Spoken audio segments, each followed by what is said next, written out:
Welcome back to the Soundtrack of Self podcast. I'm your host, Polina, and today I want to talk about habits and change. I feel like we're very confronted with change all the time. And if you are not changing or your life isn't changing, the world is changing automatically. Hence, Corona. Imagine you were stuck in your life and then Corona hit. That's a change. You know what I mean? So now I hope everybody's well before I start off. I hope everybody is well. And I do want to thank you for tuning in. Thank you for listening to this episode. Thank you for listening to all my other episodes. If you did tune in, I'm trying to improve my podcast skills. So you are witnessing my current improvement status, I would say. Very up to date. But yeah, I do still have a lot to learn when it comes to podcasting. I still have a lot to learn when it comes to speaking on a podcast. I still have a lot to learn when it comes to expressing information and expressing topics that I want to talk about. But I thank you so much for being patient with me and really just being there in the process. So yeah, let's dive into the topic of habits and change. Now, I want to talk a little bit about my history with habits. I feel like we all have those kind of habits that we have, and they're like unconscious habits. Somebody taught us how to brush our teeth, and this is how we do it. And this is what we do. It's a habit, but it's an unconscious habit. It's kind of somebody told us, somebody showed us, and you just do it. Like it's just what people do. It's just what humans are doing. Brushing our teeth. It's a habit that you implemented in your life, but you didn't do it because you made that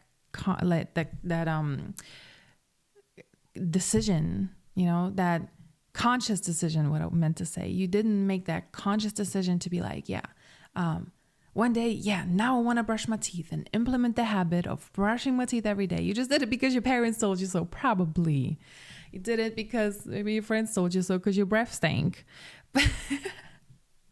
But it's an unconscious habit.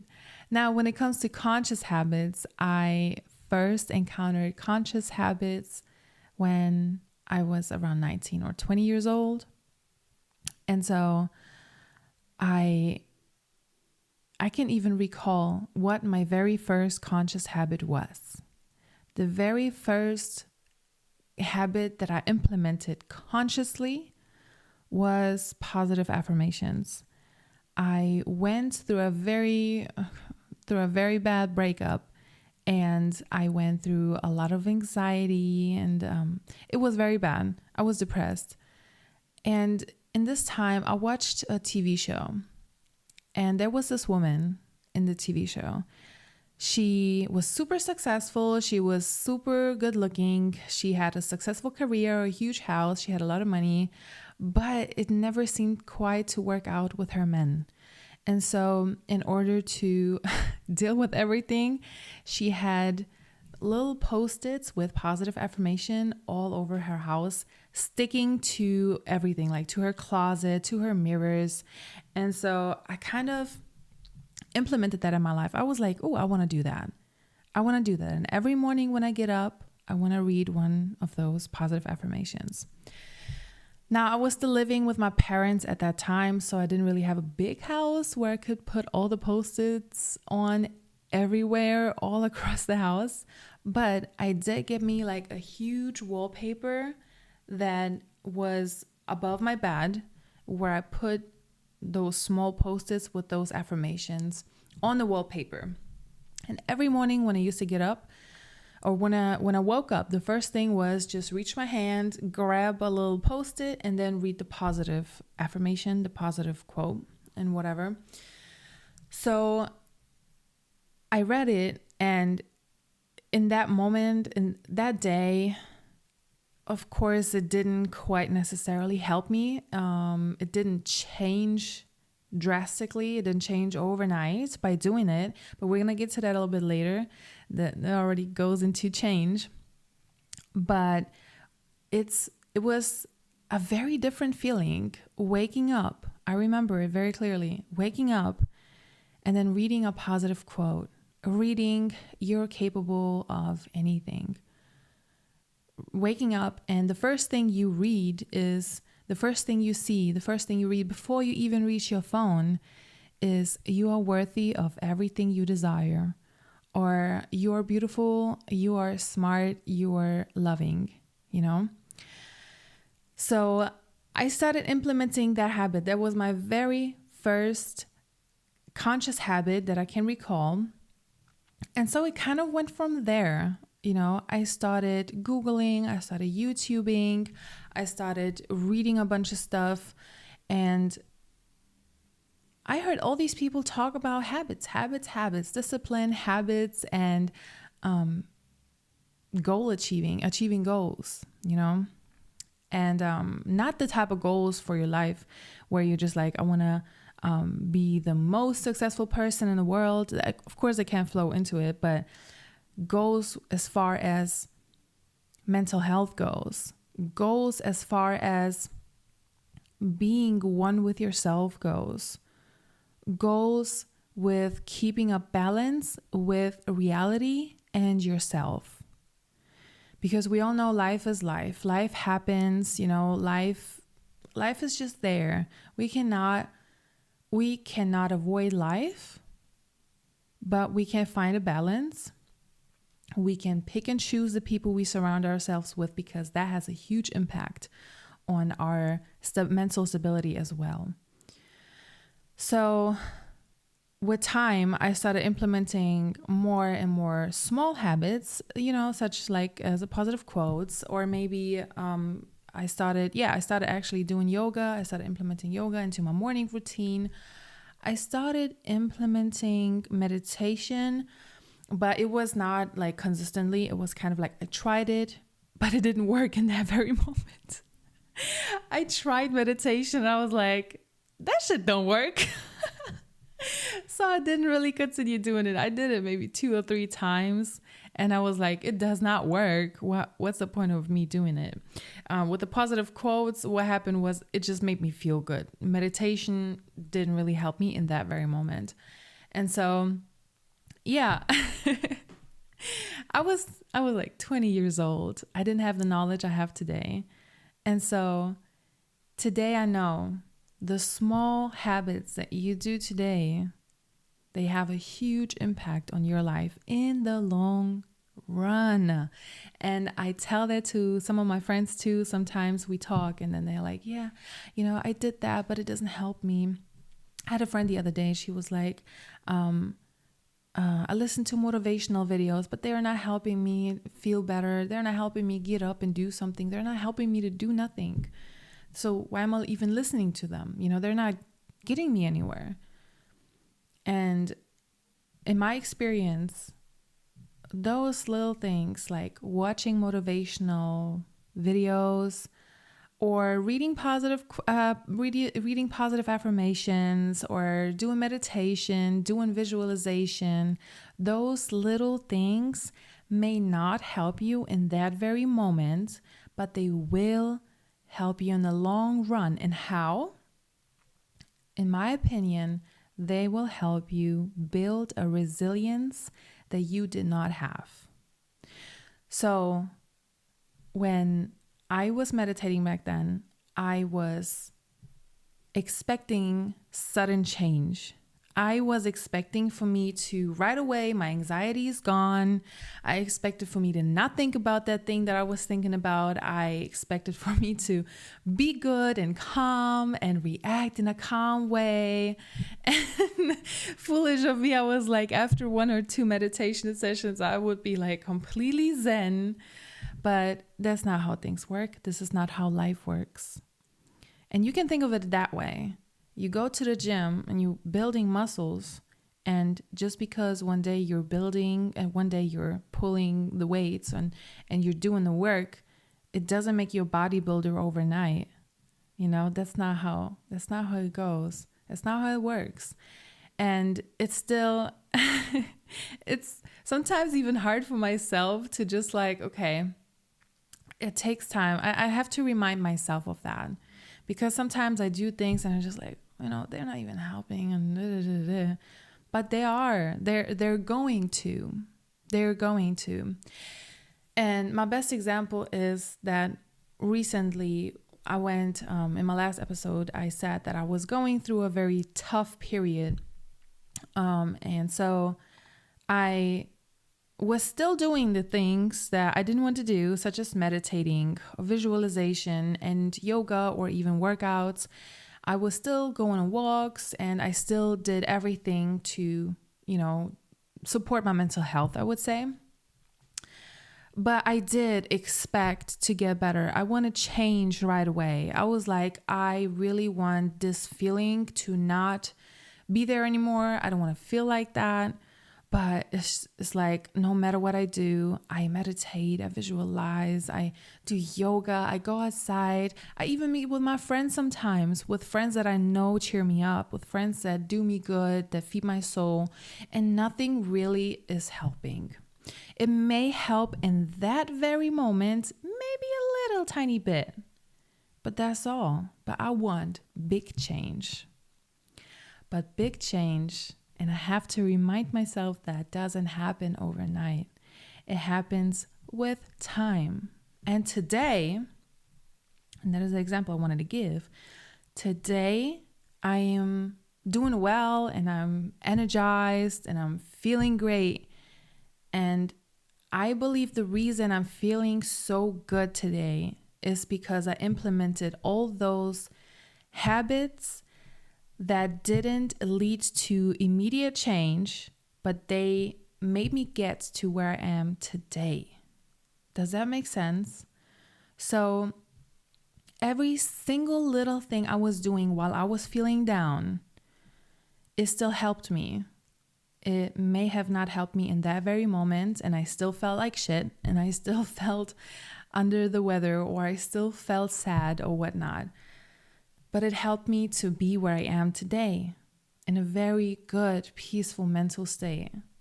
And I think this is all that habits are about. You want to implement habits that do your mental health good. And you have no idea, we all have good and bad habits. But the more good habits you have, the better. Because, I mean, if you smoke, it's a bad habit to smoke. It's a habit, You made that conscious decision one day to, smoke the cigarette, and then you stuck with smoking the cigarette. But then maybe you also make a positive or implement a positive habit, such as when you get up in the morning, you don't look at your phone for the first hour of the day.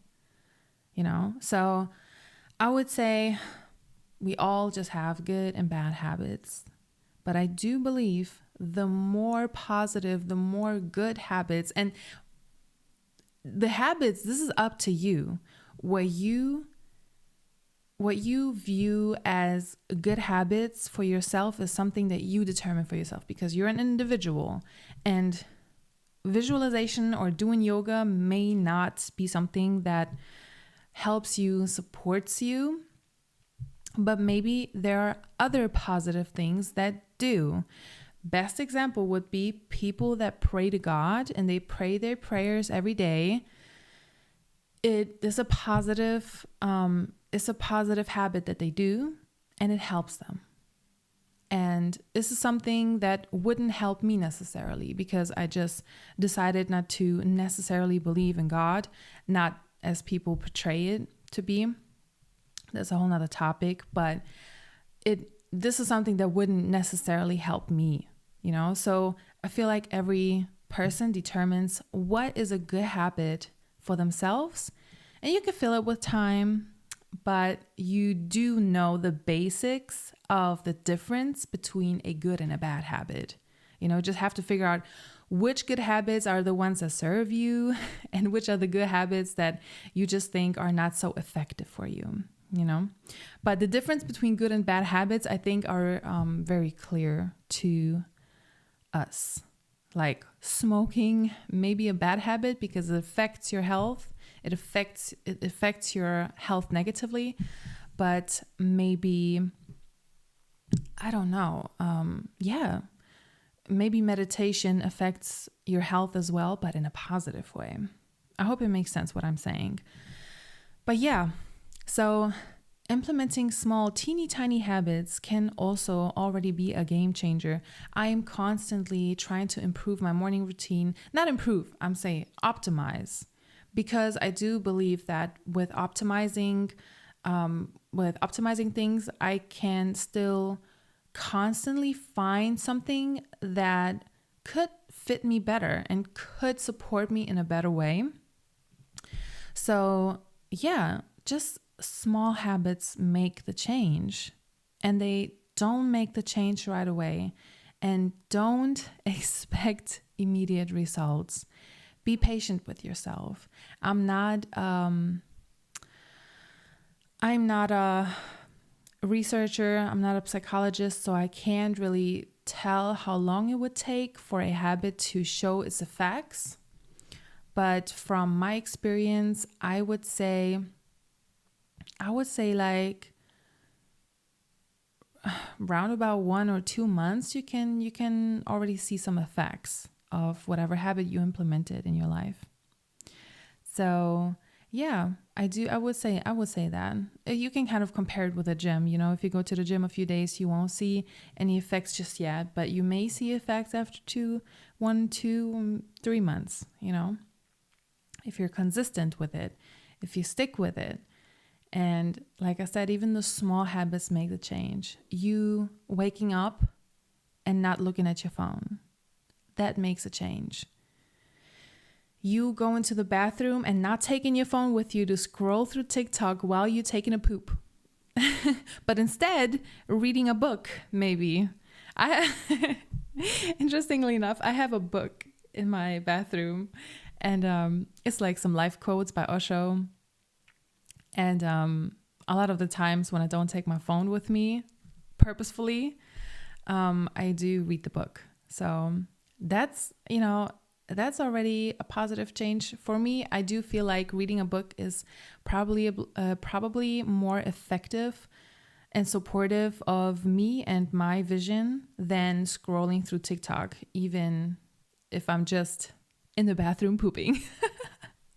So yeah, small habits like eating a salad before you eat your real meal,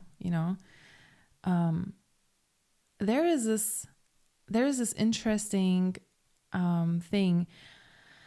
I can't remember who it was, as I can never recall who said what, but I just know because I watch so many podcasts, I read so much stuff, so I can't remember, but I do remember the information, and the information was that it's about glucose spikes and then insulin resistance and stuff like that. So it's about health, physical health. And so it was about the order of your food and how you eat it can make a huge impact. And this is the best example, basically. So let's say you have your plates with proteins, with greens, with carbs and fiber. So the order, a lot of the times we just either mix everything together, or we just start with the carbs, or start with the, what was it? Greens, fiber. I forgot greens, fiber, and yeah, I forgot. But if you start with the carbs first, bottom line, if you start with the carbs first, it can have a huge impact on your glucose levels. Instead of you starting off with the greens or the fiber first, because when you start off with that can help you actually lower your glucose levels, even if it's followed by you eating the carbs. I've heard it I heard it a lot of the times. I heard it very often in many different podcasts. And you guys, I'm listening to podcasts where people really they're psychologists, they are doctors, they know about stuff, So it's very important for me to get my information from people who study that thing, or who do research on certain things. So I do, it's important for me to filter that out. But I did understand that what they were saying, that the order in which you eat your food in makes a huge difference on your glucose levels. And that's the best example, basically. That's the best example for you making a change. It's a teeny tiny change. It's a teeny tiny habit. Instead of starting to eat your food with your carbs, you started with the greens and then go to the fiber and then the carbs, and that can make a huge difference. It can impact your health immensely. And the same goes for all the habits in your life. If you implement a positive habit in your life and you stay consistent with it, it will make a huge impact in the long run. I can vouch for that, and you can try it for yourself, but I warn you, be patient. Because if you're more like me, you want immediate results. You want it right away. You want to see the change right away, or you want to feel better right away. If you're feeling down, you're just like, oh, but I already did that today, that didn't help, or I already did that today and it didn't help. I go through it. I still go through it, and I have to keep reminding myself, today may be just not the day.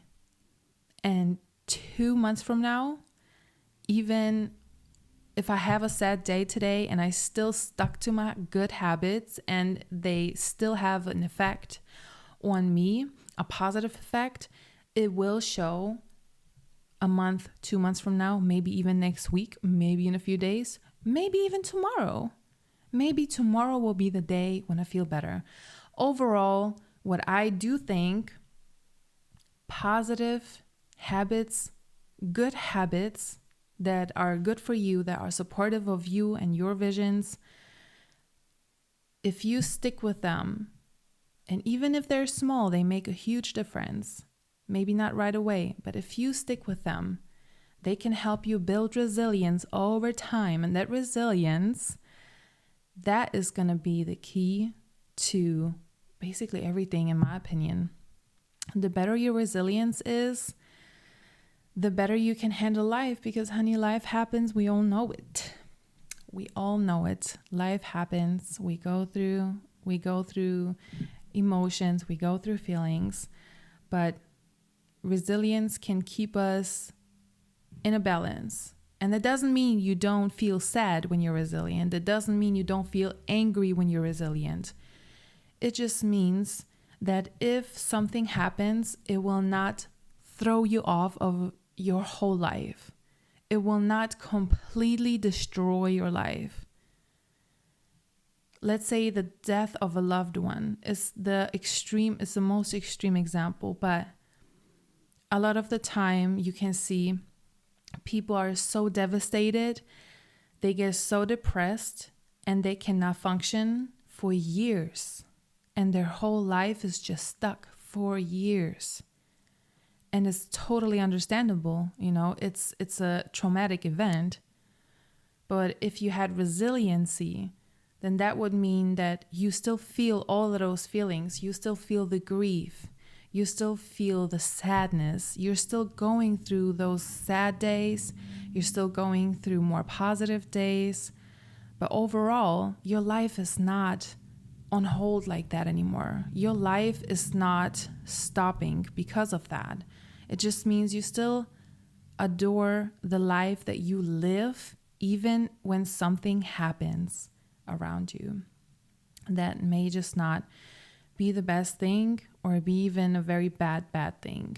You can see it with people who go through tragedies and they have accidents, and let's say they lose both legs, and then they decide to play basketball, those wheelchair basketball.